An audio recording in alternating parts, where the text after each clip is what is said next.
All right. So we're just at 11:31, so I think we can get going again, and people may be trickling in as we go along. So welcome back, everybody. So we've got our one more prepared presentation, and then we'll have our panel discussion after that. So first up, we've got strategies for accessibility improvements to historic properties. This is with Bess McCollough and Bill Hickey, both from Collaborative Design Group. Bill is a principal at Collaborative Design Group, and he's an award-winning designer and a leader of CDG's preservation and adaptive reuse practices. Bess is a senior designer and project manager at CDG, specializing in preservation, adaptive reuse, and universal design practices as well. So thank you both to Bill and Bess for their time today, and I'm just going to turn it over to you. Thanks. Thank you. Thank you, Todd. We thought we'd start, rather than jumping into literal nuts and bolts, one thing that we've discovered is very important is ways of thinking, ways of developing strategies, how to develop approaches to accessibility, increasing accessibility. And we view these problems through three main lenses as we look at a particular challenge. David's described the ADA a bit. Bess, do you want to expand on that? Well, let me jump in here and talk a little bit about what we've heard so far from David and Ray. And actually, I was just saying to Bill that this has been a really nice tee up for what we're going to talk about, because in point of fact, when you're dealing with these historic structures, when you're renovating and designing anything around them or their site, it is way more complex than if we are building from the ground up or even renovating a typical architectural project. Not only do we have the codes, the building codes, we also have the ADA. And then to add another layer of complexity on these, as Ray talked about, the Secretary of the Interior standards. These standards, this combination actually is what sets the basis for everything we do in historic projects. Excuse me.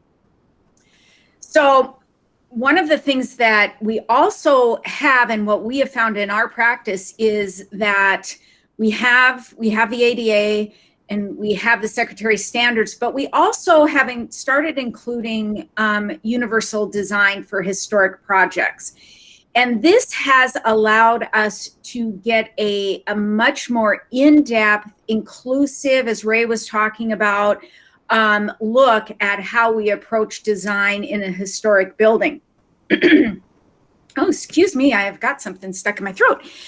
So our three approaches, as Bill said, are our three lenses are the ADA, universal design, and the Secretary of Interior standards.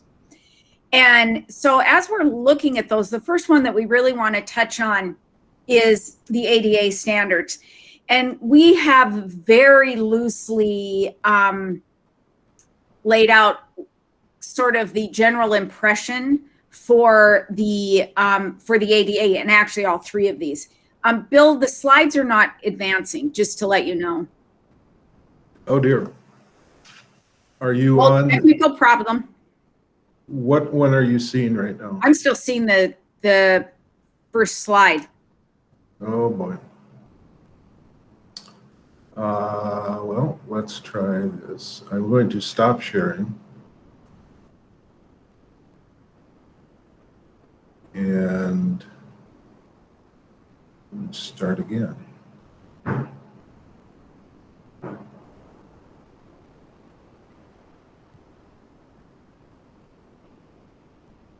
How about now? Nope. Oh, yep. There we go. So nope, now you're at universal design, so you need to go one slide back. How about now? Yep. So this first lens that we talk about is the ADA standards, and David did an excellent job talking about how those standards relate to what we do in architecture and how we interpret them. how we apply them. But generally speaking, the ADA standards are, and this is very general, about moving and access through a space. They're not talking about how I feel in the space. They kind of discount that in a way. And they're really focused on inclusive acts of bringing people into the building. They are also very focused on people with disabilities. So we are going to take that group, focus them out, and make sure that they can get into our buildings the same as everyone else. So that approach actually in historic buildings gets pulled into another set of requirements or standards, which is the conservation code for existing buildings. And I think it was David that mentioned, it might have been Ray, that when we start talking about codes, we do have to upgrade our historic buildings. They get, the way that we decide what gets updated is actually based on the amount of money. Good practice would say we intervene in the building, then we upgrade everything. We do everything, we make everything accessible. Money says that that's not always possible. So the conservation codes has a standard that you follow, and it's based on how much money and how much work is happening in the building. And that triggers work that has to be done to bring the building or the site up to ADA standards. So just kind of another layer of what we are looking at when we start talking about this. And that kind of idea of making a building ADA, but in a sensitive and thoughtful manner, leads us into universal design. And universal design, although not a code, not a standard, it is a set of ideas and principles that help us develop a much more thoughtful design process. And where the ADA focuses on moving us through the space, universal design actually focuses on our 5 senses and making sure that it's not just about moving through the space, but as Ray was talking about in very descriptively in the sites he was discussing, like Alcatraz, where we're going to slam the gate and we're going to have the ability to hear what it sounds like for those prisoners. Well, that is actually where universal design comes in. That's what they're focusing on. And what we understand as the 7 principles of universal design actually were formalized by North Carolina State University in 1997. And it is a very interesting read on what it means to follow these design principles. And I know these are listed here, but I'm just going to pick out a couple of them because I think they're kind of interesting. The definitions that North Carolina published, those are on your screen. Equitable use, when they start talking about equitable use, this particular one, and you heard Ray and Todd both talk about it, is the idea of like multiple generations of visitors. These sites, these historic sites, are not just having me go to the site or me and my husband. It is about families. It is about large groups, and you could have 60-year age difference in who is coming. And so you really do want to have this access be equitable to everybody, regardless of if they are disabled or able. It doesn't matter. These are open to everybody. And the other thing that's really kind of important in their principles is perception of information. And this is one of the big differences between the ADA and universal design. In universal design, the idea of perceptible information goes, again, it's not just about the site. It goes back to, what do I hear and how do I hear it? What do I see? What do I smell? You've probably visited historic sites, living sites, and they'll be cooking on site. Well, isn't that a lovely thing to be able to experience how they're cooking and those smells? And so very important for universal design that we incorporate all of the senses. So as we're looking past universal design, we actually come to our next lens, which is the Secretary of Interior Standards. And this, as Ray pointed out, is really interesting because this is about preserving history and for us as architects through the built environment. It also includes sites. I mean, there's many things that are involved in that, but it is heavily on the preservation of history. So the Secretary of Interior Standards are published under the Secretary of Interior Standards for Rehabilitation and Illustrated Guidelines for Rehabilitation of Historic Buildings. And this is, as Ray pointed out, this is part of the National Parks Preservation Act of 1966 and a myriad of other things that have come a little bit before and after. But over the years, the Park Service has done a great job of learning from what has happened in the past, and the rehabilitation we would have done 20 years ago, we would never do now. We would never pull out something and replace it with something else just because it didn't quite look right or it was a little bit rotted. Now we take great lengths to make sure that all the existing historic fabric stays and we work within it. So really kind of an important approach to those standards. The other thing about the standards, and this is just a quick overview, but I think it's really interesting. They have 4 treatments. You probably know about them. And Ray touched on them: preservation, rehabilitation, restoration, and reconstruction. He did an excellent job of explaining those. I won't go into those, but we take what the standard does, what the Secretary standards do, is they allow us to understand the property through 4 main goals, to determine off of that understanding what is the correct course of action. And these are all done with whoever owns the property. This is a working piece and it moves a little bit. And then how we put that into practice. And interesting enough, when we put this into practice, we have 3 things in that standard that are really important. And and Ray said this, and I think it's so true: promote minimal intervention. We are only going to touch the stuff we have to touch. If it's a little dusty, if it's a little dirty, if it's a little dented, those are all things that are the history of that object or that space, and so we don't alter them. Promote legibility of new work. We want to make sure people know what's new, and then also use appropriate material. And those 3 will get you a long ways when you're coming into a historic building and you're planning on to do any intervention on it. So where does that leave us? We have these 3 lenses, and now we have to try to mesh that together and come up with something. And what do we come up with? Well, at the intersection of these 3 very specific and quite different approaches to a historic site, we have this little node where the 3 lenses meet, and it's where we make accessibility available to all people.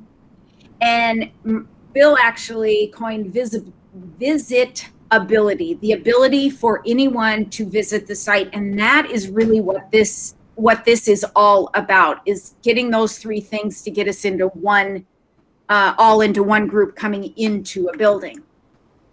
So as we start to apply these, and we're going to jump in here in a second into the case studies, because really that's the most interesting portion of this. And I loved Ray's picture. So we want to talk about sites and application. But we also want to leave you with some information that's best practices and exploration and how we get to where we want to get to. But as we're talking about that, I do want to give you something to consider, because it's actually the first question we ask ourselves. And that is it possible to provide physical access to all parts of a building or site without causing significant change to the historic integrity of the architecture or the landscape? And you really have to get into that mindset, because it takes you in a very different direction than probably just your general architectural answer would get you. And this is a delicate balance about adaptation and the site, to ensure that any adaptations are both visible and invisible. So visible, so the visitors can find them and understand them as adaptations, and invisible, so that we're not disrupting the historic fabric of the site. And so as we walk through the case studies, be thinking about, are we making it visible and invisible at the same time? Are we honoring the history of the site, and yet honoring the ability of all people to get into the site and enjoy it? And so let's look at some of the case studies that we've got here. I wonder if now might be a good chance, before we get into the case studies. Oh, sure, one yes. question that, yeah, and it's kind of a terminology question. It comes from Glenn, and in some ways it's partially answered by Julia on our staff. But Glenn's question is around the idea of the conservation code. It was a term he wasn't familiar with, and now I got to find the actual question again here. I think I saw it pop up. Yeah. Bill, So, and I think in some ways that difference between that conservation code, which is building code, and then the Secretary of Interior standards, and maybe the reconciliation between those. There's not always reconciliation, unfortunately, but the conservation code, at least in Minnesota and a number of other states, is an adjunct to building code, created specifically to deal with existing buildings, both historic and non-historic. Often there's a qualification of X many years old or something like that. But the intent is to recognize that existing contexts have issues, and to bring an existing building into immediate current code compliance is not possible, even if we're talking non-historic fabric. So it is an adjunct code that prioritizes and provides essentially some decision tree sort of guidance in terms of what things can be modified, priorities for doing so, what things are allowed to be a lower priority, those sorts of things. So it is building code. It does not reference the Secretary's standards. It's conservation in the broader sense of just wanting to work with existing built resources. Thank you, Bill. That was good explanation. And I did just see another question pop up, and somebody asked what the key question is when we start these projects. And so I will repeat that again. So answer this question as you start. Is it possible to provide physical access to all parts of a building or site without causing significant damage to the historic integrity of the architecture or landscape? If you can do that, you're going to have a great project. I can say for sure. So let's jump into the case studies, Bill. Yeah, and just to segue a little bit, Bess mentioned that I harp on the word visitability a lot. It's not something I can take credit for, but it is, to me, it encapsulates a lot of the thinking that we need to do. And the implication for me is it possible for a visitor, meaning someone who's not familiar with the site, to visit and have a full experience? That means, are things intuitive? Are things evident to a stranger to the site? The other yardstick that we use a lot as we go through all these is I suppose a form of empathy, but we question a lot, is the sense of dignity preserved and equal for all?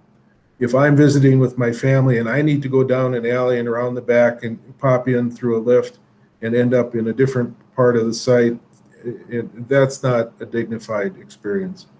If I can't go to a restroom, that's not a dignified experience. So those are the things that we're always in the back of our minds as we're looking at these different challenges.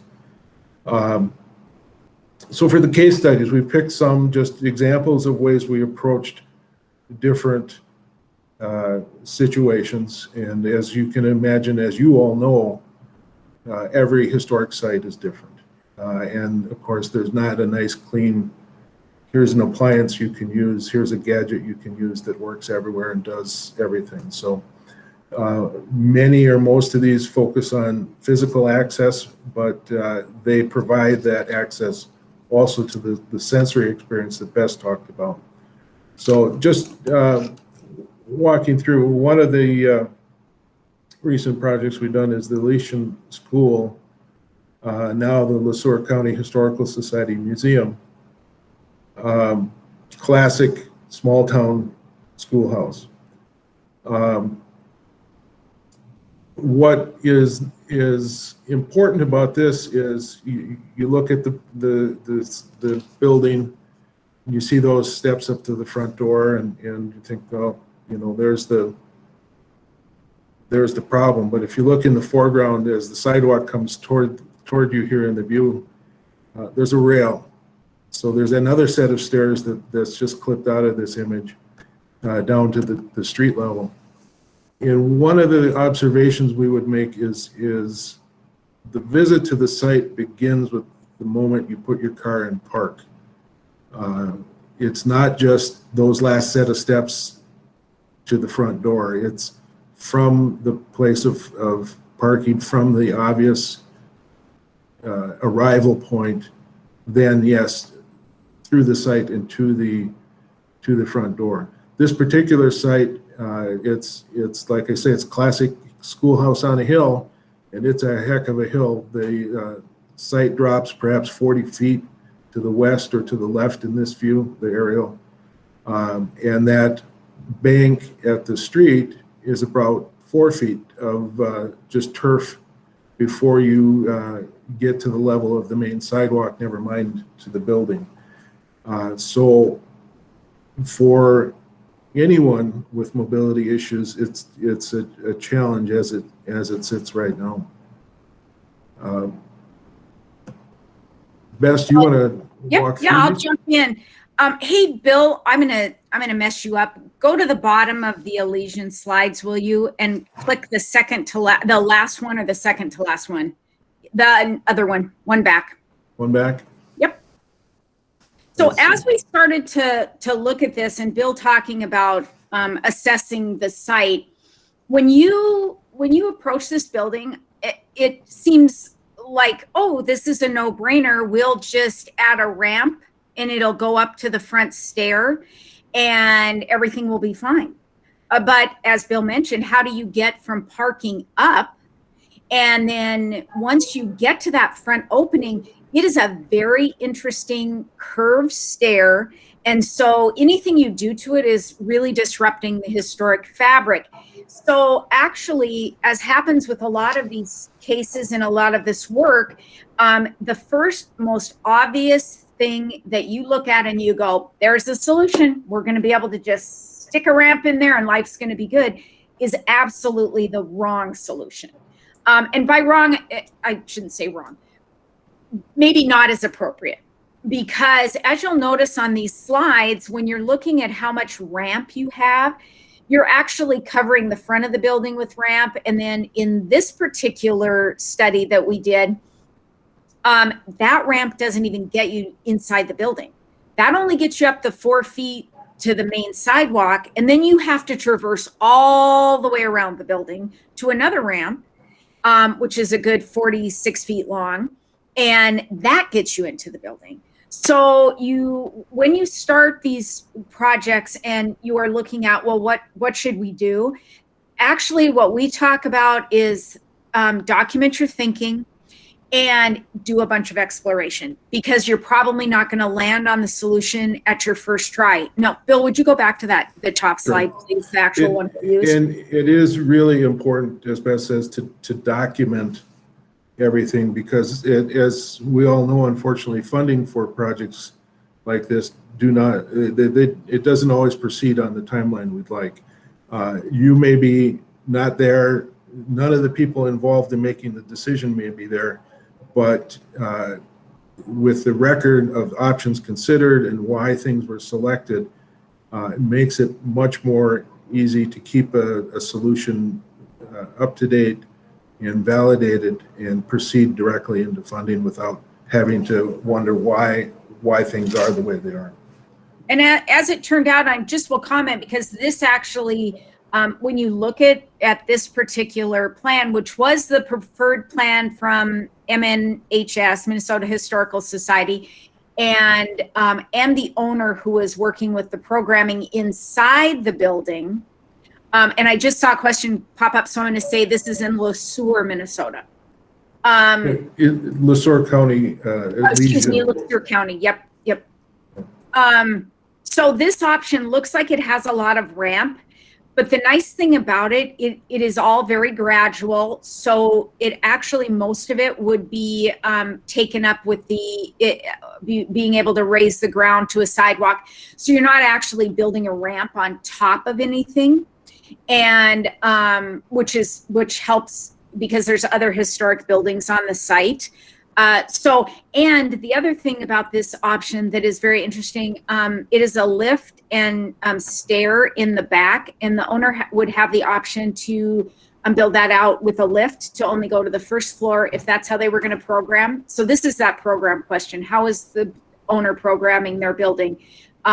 They could go to a lift to the first floor because nobody needs access to the second floor, or they could go with a full-blown elevator and get everybody up to the second floor.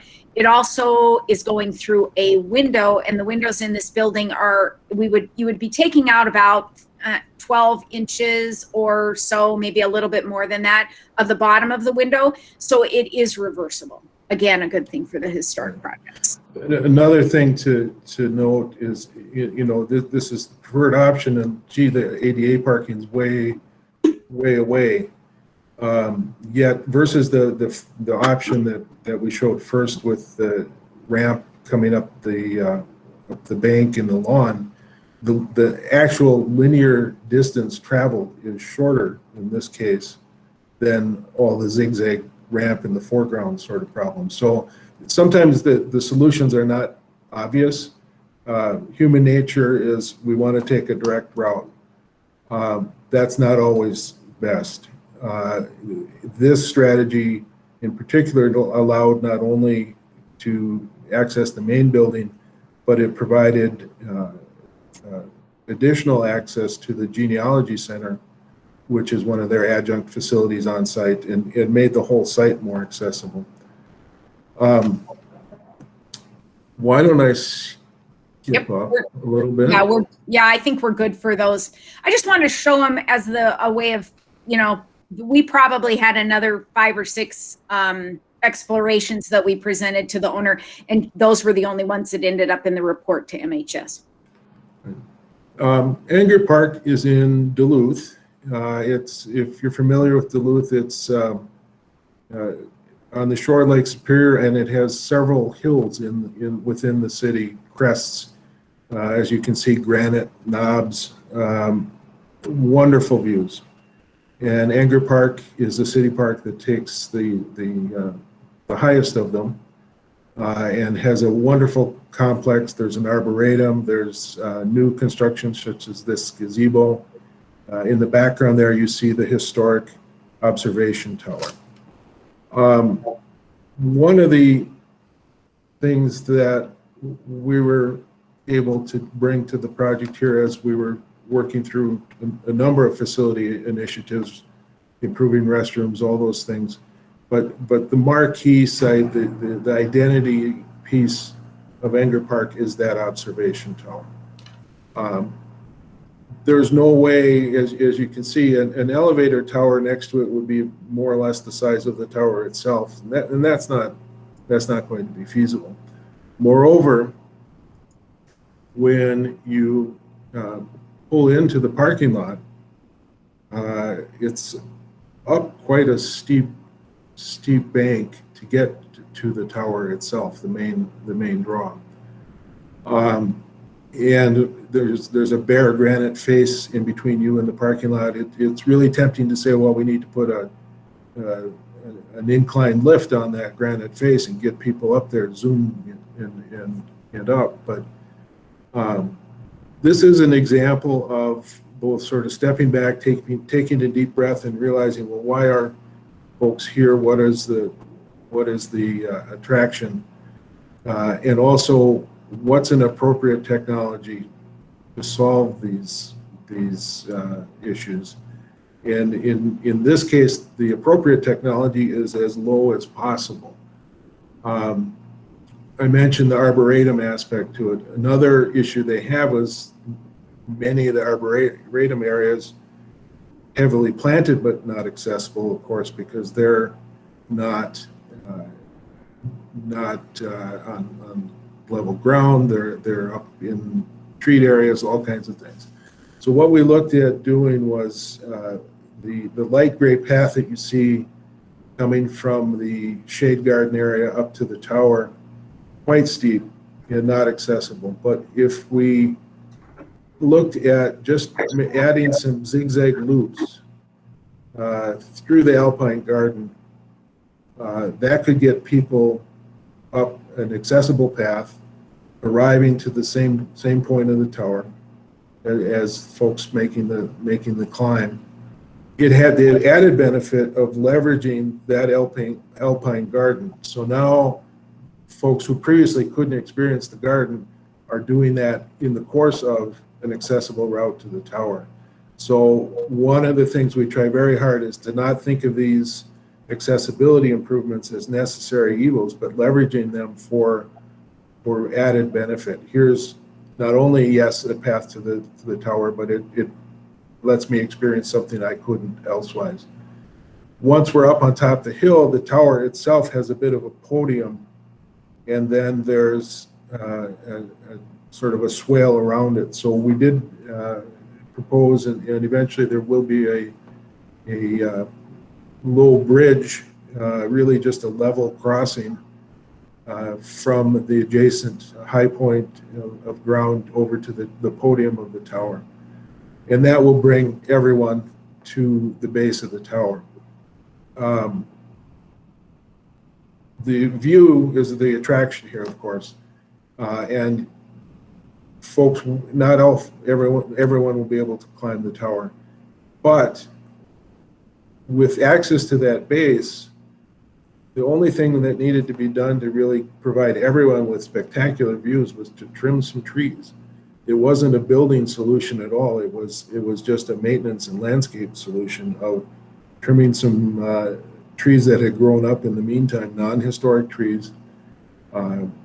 They were able to treat them as any other park tree and bring them back to a point where we can offer views to everyone from the base of the tower. Sort of the opposite end from a wild landscape sort of solution is the federal office building in Minneapolis, the historic federal office building. Bess, do you want to? Yeah, I'll touch on this one. So the federal office building, you're looking at it here, has this fabulous monumental stair, and it goes up to historic rotating doors, revolving doors, 3 of them, and with copper covers on them. It's really lovely.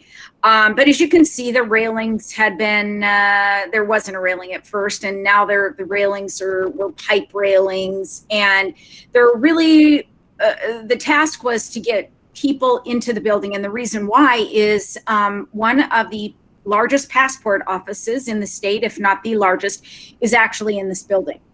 And because people with disabilities couldn't get in the building, that kind of hampered things. So we looked at the building, and we actually came up with multiple solutions.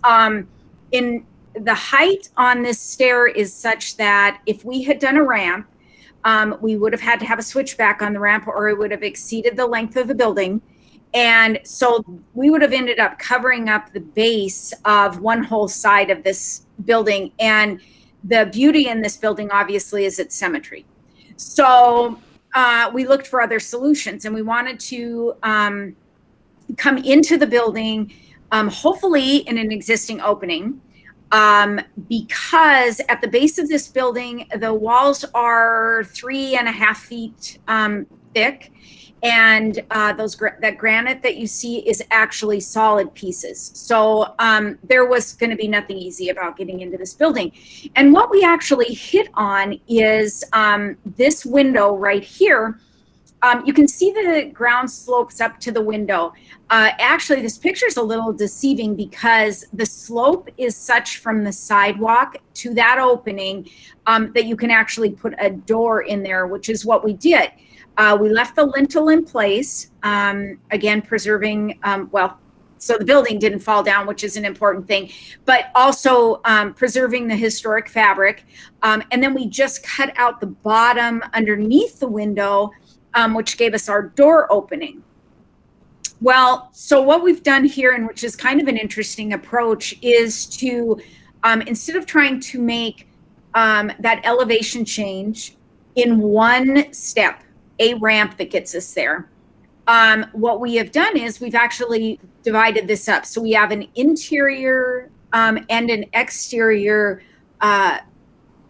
situation where we have taken part of the elevation. So from the sidewalk, we carved out the ground to get us to that opening, cut the opening. And then on the inside, we had about a 3-foot drop to the floor if we had the door in that same position as the window. And so what we actually came in and did is add a platform in that area. And so now there's stairs from the interior of the building up to that platform. And of course, this is a secure building. So all of this, there was security issues that went along with this, but we needed access. So in case the police and security guards from upstairs needed to come down and do anything, they could gain access from inside without going outside. So but we took the rest of the elevation change happened and we raised up the floor there and then dropped in the lift. And the lift now is, you can see the monumental stair there in the picture. We are very close. We haven't sent anybody to the back door, which is great.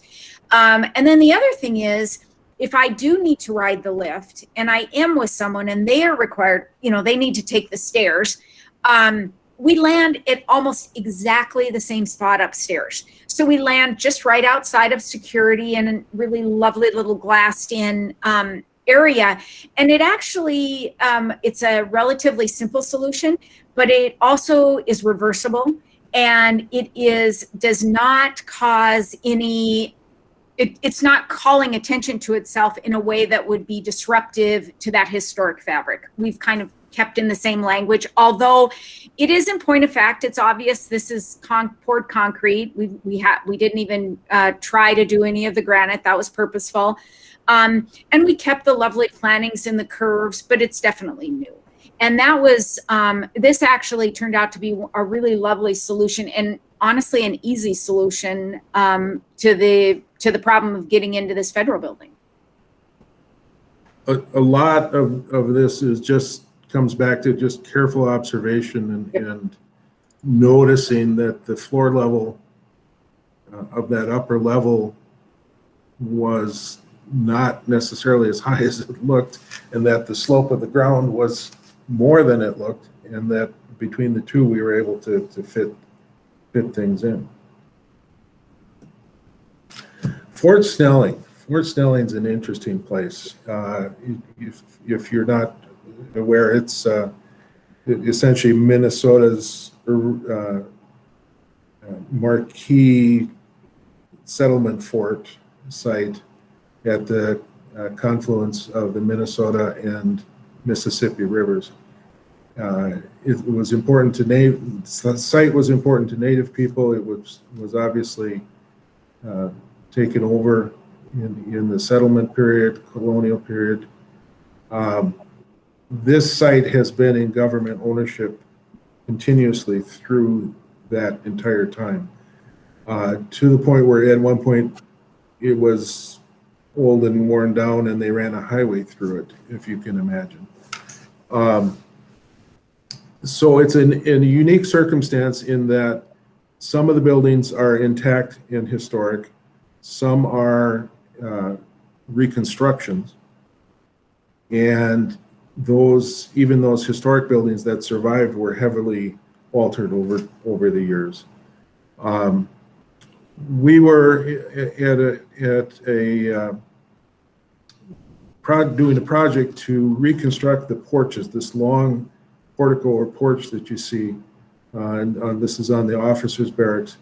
That was a historically defining feature around the compound here. But those had been removed over the years. You know how porches are, they don't receive the maintenance, they fall off. Those were gone, but we were going to re-roof the building, so now's the time to put the porches on. However, in the course of all of the 2 centuries of use, the ground level inside had changed. Where these porches originally were 6 inches up off the ground level, now they varied from 6 inches to 3 feet as settlement and erosion and things had taken over the site. So looking at how we could approach this, provide access to these buildings that at the time had none because of that distance from the ground. Each individual doorway was a number of steps up. The porches provided that opportunity. So it's reconstruction of the historic porch, but it also allowed us to look at how everyone could be given access to it. Because of the nature of the barracks, there are doors, individual doors along the entire elevation. So we could not just ramp the whole entryway or approach. But within the defined footprint of the porch, we're able to provide steps that reached the full elevation closest to the building that preserved access to the doors, and then on the outboard side a ramp that then all fit within the porch footprint. That let us provide that defining character of this surrounding porch, and yet also with a little use of core 10 steel to provide a little shading and shadow. We hid that feature. So standing in the center of the round compound, you don't see any of those features until you start looking for some of the rails. So this is a view of the re-roofing in progress and the porch framing, and you can see the elevation change here from grade up to each of those individual doors. So as they took shape, you came under the shadow of the porch within the footprint of the porch before you started stepping up or ramping up. The step portion allows you to get up to that level and access the first door. The ramp allows you to have a fully accessible entrance, and then you just come back to the door. The outboard side at the columns is the core 10 I mentioned, just providing shading. And so in the completed view, it's clearly a modern walkway. It's got a modern railing at it, but it is discrete, and from the important view of looking at the barracks, the line of the porch is undisturbed. Cable rails, by the way, may seem like hyper modern and not compatible, but they're actually the least visually intrusive option that we could find. Glass, in theory, is not visible, but it's highly reflective and very, very modern. These have weathered nicely. I was going to say, Bill, I think this is a perfect example. When Bill and I were preparing this, and I said, this is a perfect example of visible, so I know where I need to go, and invisible. The shadow line of the porches and just looking towards them, if you've ever been out on site, you honestly, it is really hard to tell what is happening there. That core 10 is just a lovely solution. And I say that because I didn't work on this project, so I can say nice things about it. But yeah, that's the solution here. It really sets us up for for being visible and non-visible. And we just had a question, Bill, and I'm going to let you answer it. Why is there no railing for someone using the ramp? And I believe I know the answer to this, but I'll see what you have to say. The railing is actually not a code requirement at that frontage. And by keeping it inboard, there's still a railing for the single width of the ramp, but there's not a doubled one. If I'm understanding the question. I think what they're wondering, Bill, is as you see on long ramps and ones that are at the maximum slope that we can get, we often have the rail for someone in case they need extra help getting up the ramp. There's that pulling rail for the wheelchair person, and I believe that you didn't have to do it in this case because our slope is does not go to the extent of the maximum slope you can have, and I also think the distance is the distance and the height that is going. We wouldn't be required for that. Am I correct? That's correct. I'm sorry, I misunderstood. That's okay. The slopes are actually maxed out.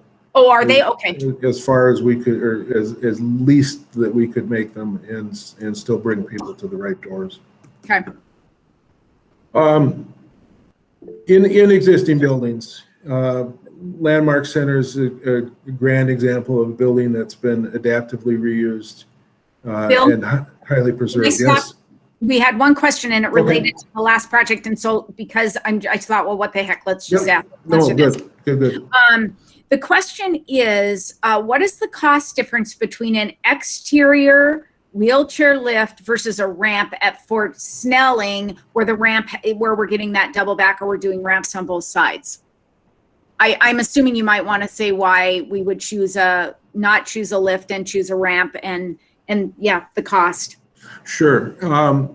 Well, a couple of reasons. Programmatically, the typical visitor experience is a tour with a guide. Often these are groups of children, and these are long buildings. In fact, the building you see in the distance there is called the Long Barracks. So it's a linear experience. A lift is a single point of access. So anyone using that lift would have to return to it to move to the next building or back to grade. And that's very disruptive. And so having a ramp at each end, they're able to continue the experience with their peers. They're not disrupted and taken out of the flow of things. Ramps are negligible cost compared to lifts. Lifts are quite expensive, both for installation and maintenance. Doesn't mean that there aren't appropriate places to put them, but they can be a nuisance. But in particular, in this situation, it was the need for a linear experience that had us put the ramps at each end and provide full accessibility along the porch. Hopefully that made sense. For Landmark Center, we just wanted to make a sort of a quick point. That's a building, many changes over the years again, but in a lot of buildings, what we find are less history and more inertia, maybe. The existing plan shows some of the restrooms. Those were actually done in the 1970s, 1973, when the building was first adapted and restored. They were wonderful improvements over what had been there, but were not at all up to current standards. So as part of a modernization program to provide hospitality, better hospitality for visitors, we're improving the restrooms in Landmark Center. And one of the things we noticed adjacent to many of the restrooms you see on that existing plan, there was a small storeroom. It had always been a storeroom. It was a tenant storeroom, and it was just there, and it had always been there. And people become somewhat blind to those and able to come in and see with fresh eyes, the new needs and perhaps opportunities, we realized that by capturing that space, we could completely reorient the restrooms and provide not only updated main restrooms, but also a family restroom, which is really important, and be able to really provide better accommodation for all the visitors to Landmark Center.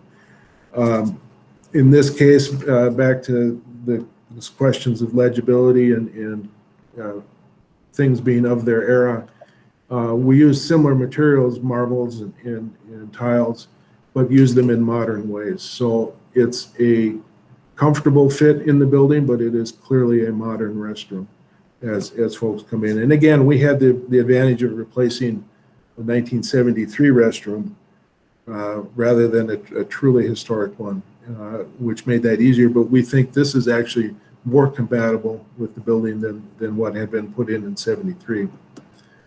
Bill, just to let you know, we have 9 minutes. Yep. 9. Yeah, I will be quick. The Scriber Building in Northfield, Minnesota, and the phrase that I associate with this building is the sins of the past, which ironically also is why it is historic. On the left side of the picture is the First National Bank. That's the bank that Jesse James tried to rob. So this is quite a historic site, and it is presently controlled by the Historical Society. The sins of the past also apply to how the building was treated. You see the left-hand side in its most historic form, but over the years, things have been added, stucco coats, brick trim, all kinds of fun. And on the right-hand side, you see the white doorway there. That's a former alley that was partially filled in to put a stairway in to provide access to the upper levels. The building inside is also multi-level. What we were able to do was find a portion of that alley that hadn't been filled in, that was really just collecting junk in the back and pigeons, and capitalize on that for a combination of ramp and elevator and restroom installation in new space, adjunct to the existing building and adjacent to its multi-levels, so that now the building was fully accessible on all levels and in all different users. Here's a photo of it in construction, and what's important here is that black void in the foreground. Many times what we struggle with is this idea of reversibility or impact to a building. And in this case, what we realized, being good Minnesotans, we should think of docks. And so that ramp in the front of the building is actually built on a steel frame with cross bracing and then concrete planks laid on top. So it's fully removable. It's not a mass of concrete and earth. It can be pulled out. It brings a person into the building. You can see the exposed wall that was left in the alley, the modern construction that was added in the 50s. But now, by virtue of that ramp and the elevator being new, the building's fully accessible. So that's the final main entry outside, just that glorified dock, if you will. And it can be removed at any time. Go ahead, Bess. Well, I was going to say, lastly, we don't want you guys to rest on your laurels, and some of you may be sleeping. So we're just going to give you a little quiz here. They don't have to answer, but you can think about. So this is Reed's Landing. It's just outside of Wabasha. A lovely building, a historic schoolhouse. We had the pleasure of doing several jobs at this building. We've retuck pointed all the brick. We have had all the windows restored. The most interesting thing, and Bill said I should make sure that I had something kind of interesting and funny, is the most interesting thing we did here was restore the cupola. And you'll notice in that front picture, the cupola is still, or I'm sorry, it must be down a couple of slides, Bill. the cupola is still yellow, which was the color of the building when we got to site, which was not a historic color. This brown color, we did some research and pulled some paint and found this was very close to the historic color.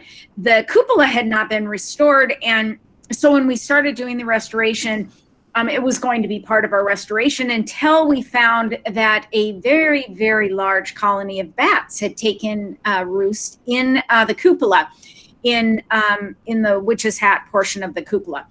And the bottom of the cupola, with the louvers, that was full of about, I don't know, 3 feet of bat guano. And so we had 2 guys, they spent a week just on removing the guano. They also went up and very carefully, they have their own little very interesting system. They captured all the baby bats and gave them to their moms, literally. And because they're endangered, we cannot do anything with them. So we had that cleaned out. That was the most interesting thing on this building. But the thing we didn't get to, which you will notice in the back of this building, is that back door on the left-hand side, there is a ramp, an ADA ramp. It's been there for years. You can't obviously access the front door because of all the stairs. So they put in this ramp. The ramp takes you inside of the building into one of the exhibit rooms. So it's got quite a few problems. And because we haven't actually figured this solution out for this client, that's our next phase, is accessibility, we thought it would be interesting to ask you and have you consider what would be the most important thing on this building. It sits on a hill, and it is dominant on that hill as you're driving past it on the highway. So is it most important that view, that view on the hill, that iconic schoolhouse that's been there for over 100 years, is that the most important thing? So we save the front of the building, we don't do anything, we make sure we don't touch that? Or is it more important that the interior of the building stay pristine? Because it has been, there is a restroom in there and there's a few little changes, but it is relatively untouched. So as the owner is programming the space and their use and what they're planning for the future, they also have to look at that, and they have to decide what is the most important thing. And then we jump in and offer solutions. And so as we were looking at this, you can see the ramp here on the left-hand picture. That's the existing ramp. It comes into a door that they cut into a window. So that is obviously old work that was not done very effectively. Right below the ADA ramp is access to the basement, which actually is, we can use to our advantage. That access did not exist. That was a new construction that actually we had to fix when we were doing our tuck pointing because it had been done so poorly and very harshly. So we came in, we started figuring out how we were gonna work and what we might do with access. So I will leave you with this. These are your options. We could put an elevator tower in the back of the building, close to where the ADA ramp is now. It would be hidden, so we preserve that front elevation. But when we do that, we have to enter still into an exhibit room. And is that going to end? We're going to have to cut into one of those windows. So now we are disrupting 2 things. We're disrupting the exterior fabric and the interior fabric. We could also put an elevator on the interior, and you can see the access here to underneath to the basement. And we could put an elevator inside in there somewhere. Again, the nice thing about that, preserves the historic fabric. We could have everybody come in and use that as their entrance, and we would no longer use the front door. So now we're equitable for everybody coming to the site. Unfortunately, that again disrupts that interior fabric, and an elevator is a pretty big disruption. Or we could say, nope, the interior is the most important, and we're going to put a ramp around the side of the building. And as you're looking at that floor plan, on the right-hand side, actually the ramp wouldn't have to be all that long because that elevation is higher there. So we'd wrap around the side of the building and then come up to the front of the building, but you disrupt the historic fabric in that iconic view. So my question to you is, what are you going to do? it's a cliffhanger. It's a cliffhanger. Well, maybe in a few years they'll be all coming down to the site and we'll have figured it out. So thank you, everybody. Appreciate you sitting in. Yes, thank you all. I'm getting people voting.